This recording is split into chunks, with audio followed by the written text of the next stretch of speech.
The most crucial thing you can do in the process of making homemade bread is to let your bread sit for at least 2 hours before you tear into it. And here's why. The old coot here coming back at you with another exciting video. Okay, so here's what's going on. When I baked my bread at 465 degrees Fahrenheit, so 465 degrees Fahrenheit, for give or take around 40 to 45 minutes. The way I know it's done is because I use a thermometer, right? This happens to be from ThermoPro. I'll put a link down below in the description, also in the comment section, also on my Amazon storefront.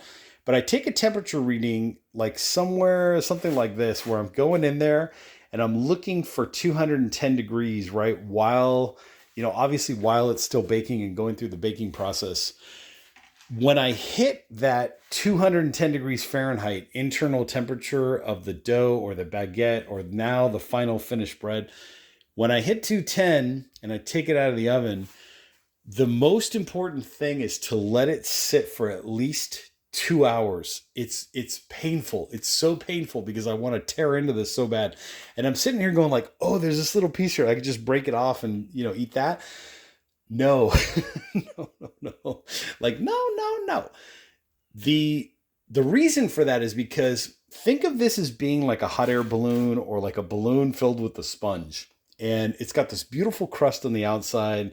It's got this beautiful structure. And actually, an even better thing to do is when you do take it out of the oven, use a towel or whatever, but try to flip your loaves, right? Your final finished loaves, like upside down. And what that does is gravity is now going to help you to where it's not just going to deflate. Because the whole time it's been baking, while it's been baking, the bread's been pushing up and out as it expands, right? As those little air bubbles in there expand from the yeast and the fermentation process, you get the idea.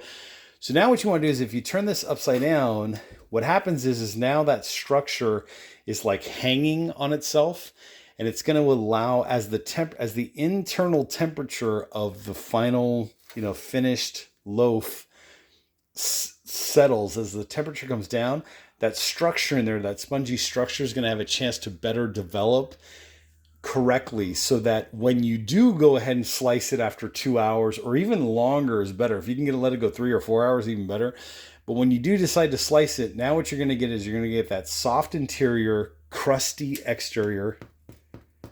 Hear that thudsy sound? You're going to get that beautiful crust on the outside. You're going to get that spongy, chewy, pullable, soft interior. And that's all part of that 2 hour process of just letting it sit. And also, if you can, turn your loaves upside down, even better. You don't have to do this part where you turn the loaves upside down. You could let them cool like this. That's totally fine. But this is just how I do it and how I get the best results.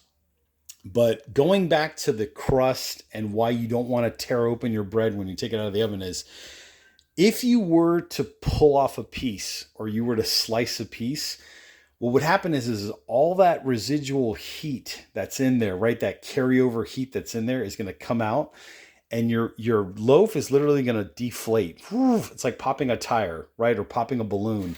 So it's all going to deflate, and that interior now might get gooey or gummy or just not develop correctly the way that it should if you had let it sit for at least a couple hours.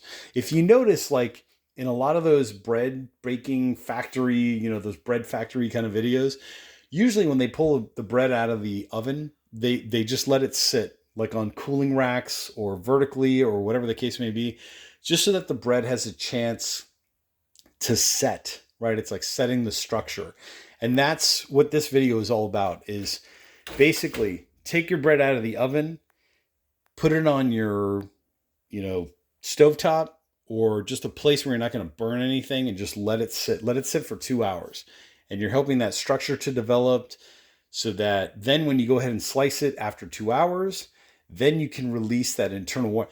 Believe me, that bread, if you remember what the temperature reading was, it was somewhere around 160. That bread's going to be hot for at least 2 or 3 hours. So you're going from 210 internal, it's going to take a while before it comes back to room temperature. So you're still going to get that warm, cozy feeling when you break open your bread after 2 hours. It'll still be there, depending on what kind of environment you're in, obviously. But anyways, that's the point of this video is take your bread out of the oven, let it sit for 2 hours, then slice it open. So anyways, with that being said, I'll put links down below in the description and also in the comment section. If you're curious, yes, the ramekin was filled with water. It was about 3/4 of the way with water when I put it into the oven. That steam kind of helps with the structure and the crust, kind of get the idea, and also the color. And I'll put a link to like this, right? The thermometer. I'll put all that down below in the description and also in the comment section. And also on my Amazon storefront. I'm the Old Coot, and I'll catch you all in the next exciting video.